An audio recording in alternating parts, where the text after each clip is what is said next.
sabi ni PRRD na parang sinasadya daw na si VP Sara para to prevent her from running in 2020. Well, anyway, alam naman natin kung ano ang unang pronouncement ng ating Pangulo.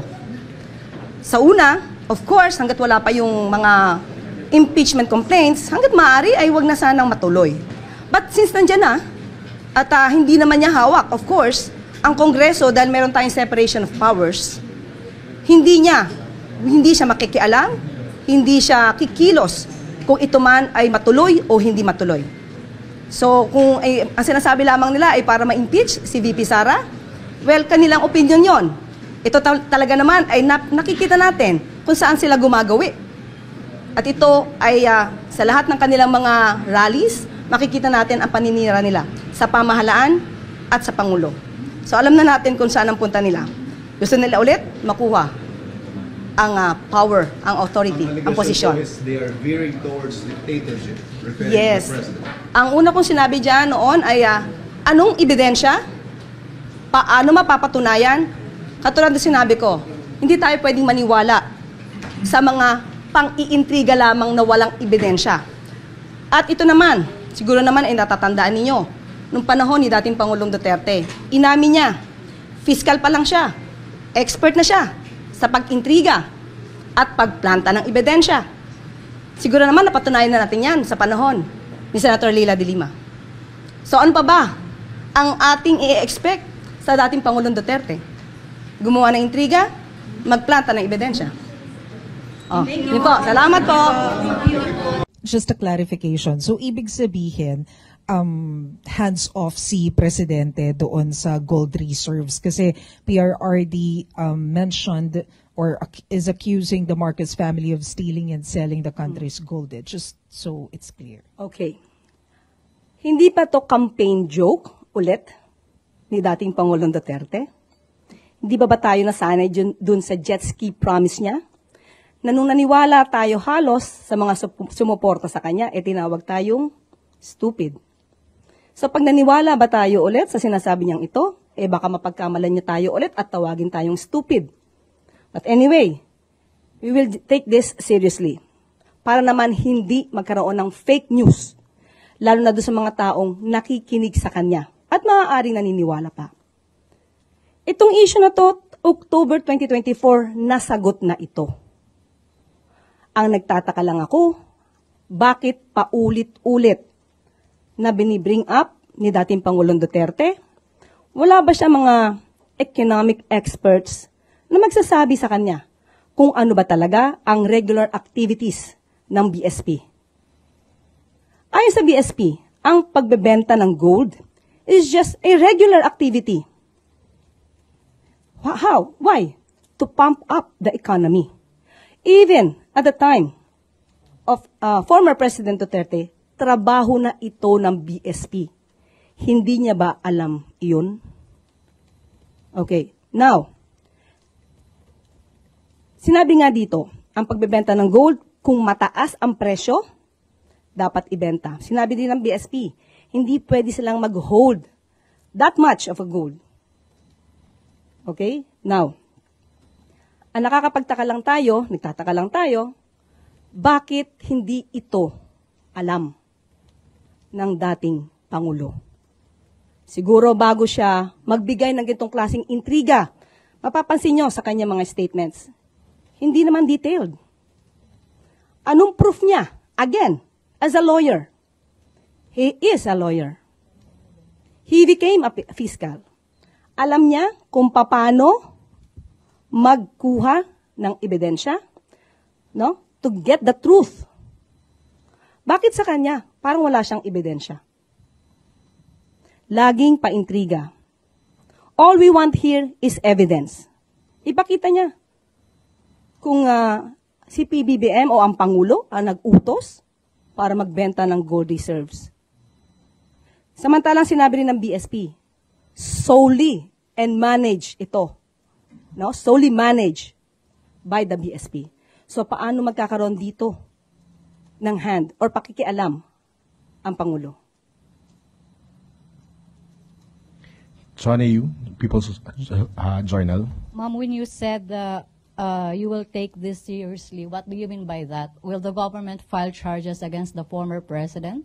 Hindi naman po. Sasagutin lang namin yung mga joke na lagi niya sinasabi. Since tayo ay sumasagot dito ng seryoso, baka sa susunod sasabihin na naman ng mga supporters niya, hindi niya na naman kilala si dating Pangulong Duterte. Puro joke yan. So ito ba mga sinasabi niya during sa kanilang rallies or campaign rallies?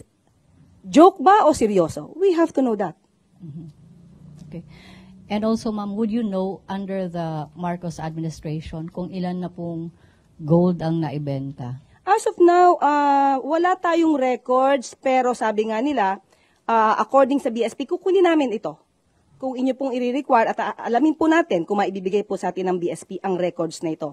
Pero ang sabi nga po nila, mas tumaas pa po ang GIR natin to $106.3 billion. So, ibig sabihin, hindi tayo, wala tayong problema sa gold reserves natin. So, that's fake news. Ang sinasabi nila ay fake news. Or, mas formal na word, disinformation. Thank you. Next question, please. Do we still have questions from our media friends? Pia Gutierrez, ABS-CBN. Hi, ma'am. Good afternoon. Ma'am, in responding sa sagot nyo kanina regarding yung naunang statement ni dating Pangulong Duterte, si former Chief Presidential Legal Counsel, Attorney Salvador Panelo, said that it's actually the government, the Duterte the Marcos administration that's the biggest spreader of fake news.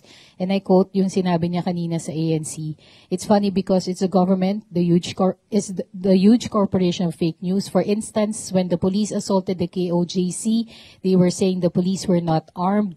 They say there were no blanks in the BICAM report, which was the basis of the enrolled bill that was signed into law. Your comment na po. So, si Attorney Panelo yung nagsabi na biggest spreader of fake news yung spreader ng fake news. Unang-una, ang usapan dito ay about the gold reserves. Bakit kailangan baguhin? Nagda-divert ba sila? Yung issue tungkol sa KOJC, nasa korte na to. Kung meron mang kasuhan dito, sa korte ito. Ang pinag-uusapan natin dito, yung sinabi ni dating Pangulong Duterte patungkol sa gold reserves na walang anumang basihan.